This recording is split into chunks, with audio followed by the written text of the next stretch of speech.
을사늑약, 정미칠조약, 경술국치. 우리나라를 치욕스럽게 만든 국권피탈, 그 모든 순간에 그가 있었습니다. 그는 대체 누구이길래 자신이 태어나고 자란 조국을 쉽사리 팔아 넘겨버린 걸까요? 일제강점기 대표 친일파 이완용. 나라를 팔아먹은 사람 하면 가장 먼저 떠오르는 인물이 있죠. 바로 이완용입니다. 그의 집안은 반계열 쪽으로 집안 내에서 썩 인정은 받지 못한 상태였습니다. 그럼 그가 어떻게 나라를 팔아먹은 친일파이자 일제의 앞잡이가 되었을까요? 어린 시절 이완용은 이호준의 양자로 입양이 되면서 인생이 풀립니다. 왜냐? 이호준은 고종이 가장 신뢰했던 신하였기 때문이죠. 그리고 이완용은 단 하나의 선택으로 운명이 완전히 뒤바뀝니다. 바로 고종이 만든 학교, 유경공원에 들어가게 된 것이죠. 유경공원은 관료들에게 영어를 가르치던 학교로 개화 정책을 실질적으로 수행할 수 있도록 인재를 기르는 학교였습니다. 이완용은 유경공원에서 교육을 받고 그 실력을 인정받아 고종의 명령에 따라 중위 외교관 자격으로 미국에 가게 됩니다. 이완용은 미국에 다녀온 소감을 이렇게 말합니다. 나는 암흑세계에서 태어나 광명세계를 갔다가 다시 암흑세계로 돌아왔다. 그러니까 조선을 암흑세계, 미국을 광명세계로 판단한 것이죠. 잠시 미국에 머물면서 미국의 놀라운 가능성을 발견한 겁니다. 미국에서 돌아온 이완용은 덕수궁 뒤편으로 쭉 자리 잡은 미국, 러시아, 영국, 프랑스 등 다양한 내부 공사관 관계자를 만났고 외교의 중심에 서게 됩니다. 승승장구할 것만 같았던 이완용. 그럼 그에게 한 가지 위기가 닥칩니다. 중앙 관료였던 그가 어느 날 갑자기 지방 관찰사로 좌천된 거죠. 당시 학부 대신이었던 이완용은 평안남도 관찰사에 임명됩니다.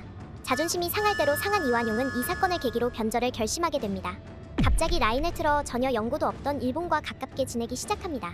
이완용은 을사늑약을 들이미는 일본 편에 붙어 사인하지 않으려는 고종과 사인해서는 안 된다는 관료들에게 이렇게 말합니다.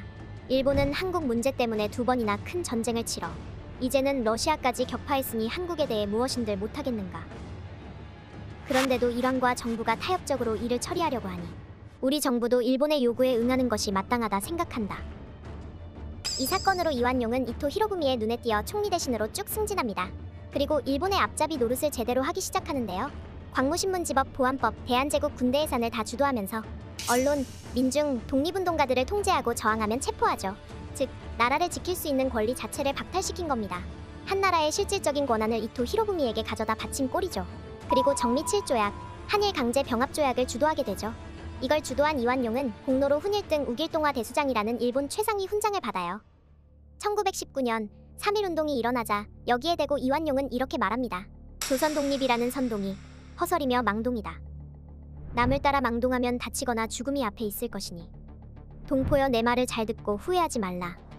병합 이래 근 10년 동안 총독 정치의 성적을 보건대 인민이 누린 복지가 막대함은 내외국인이 공인하는 바이다. 친일의 대가는 이완용을 어마어마한 부자로 만들어줍니다. 그리고 이걸 부동산으로 돌려 여의도 면적 약 8배가 되는 땅을 얻게 되죠. 이후 현대에 들어 이완용의 땅 중에서 약 200여만 평 정도를 회수했는데요. 문제는 실제로 이완용이 친일의 대가로 얻었던 토지의 0.05%도 안 된다는 거죠. 아, 친일파 어떻게 뿌리째 뽑지?